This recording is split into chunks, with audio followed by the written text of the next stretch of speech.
we had no problem with colored. What I've experienced over the years, as long as they're separated, they get along fine with you, but if they get together in a bunch, they ignore you. I was delivering freight, and I backed into, me and another driver backed in. This other driver was a black man, got up on the dock, and I was first, and this black man was the checker, and he took the other guy over me. I wanted to take a club and hit him in the head, but I didn't. I just waited my turn. But I run across when blacks get together, they take care of each other. They don't worry about other people. One time, years ago, they had a coal mine strike, and they sent a train load of blacks in to work in the coal mine, and guess what? They didn't make it to the coal mine. And this is an actual story happened in Pana.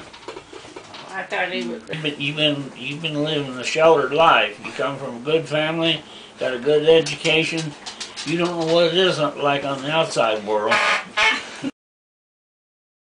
Do I remember? Mm-hmm. Yes, I do. That when I was a childhood. In my childhood, they burned a cross one time in front of one house, and one time, that's the only time I ever knew it, of anyone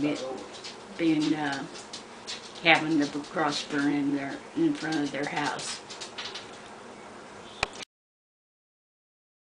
We have a football player that's half Korean, and some people make fun of him. I have one of my best friends in high school, and he's black, and some people still today are prejudiced because of color. But you know, I don't know if they just don't understand or what, but you know, I think we'll always have prejudiced people in the world because they think they're more powerful, or I don't know what gets them to be like that. So. Okay, I'm a missionary kid, and I grew up in South America, Bolivia, and I went to a Bolivian school. And I started in 7th grade, was my first time that I went to a Bolivian school, and I was the only white girl in my class. And so when I first got there, after about a week, they had me lay down and look into the sunlight because they wanted to see if my eyes were see-through, because they couldn't believe that they were, you know, a different color. And I would have people pull my hair out randomly to compare, like if I was wearing a wig, if it hurt when they pulled my hair out, or to just see if it was actually real. And I always ended up with one piece of bubble gum in my hair because people just thought it would be fun to tease me a little bit. So needless to say, that kind of helped me develop, I guess, a stronger personality in defending myself. But I was able to survive and became top of my class in about 2 years. So, but other than that, the only other time I've really dealt with racism personally would be if you're just walking down the street in South America and you obviously stand out and people point it out and say stuff, you know, but you grow used to it and you can easily ignore it.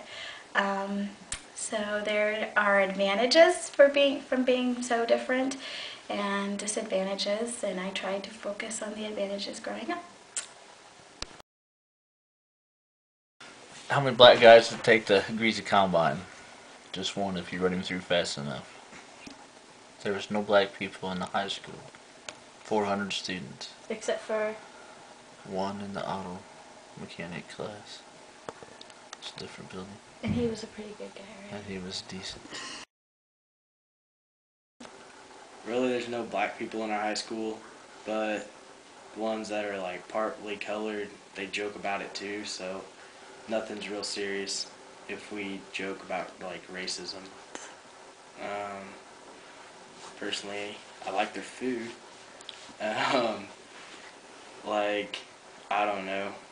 I think if they want to come to America, do it legally for once. We don't have to worry about it. And then if you want to be an American, speak American, because I hate Spanish. Spanish class sucks. Because they're different people. Why are they different people? Because they have a different voice. Different voice? Uh-huh.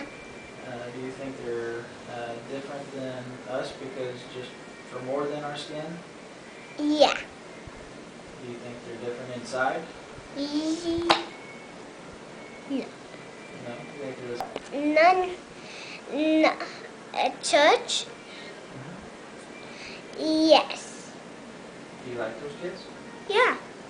Very nice kids? Uh-huh. And the darker one, he's very nice.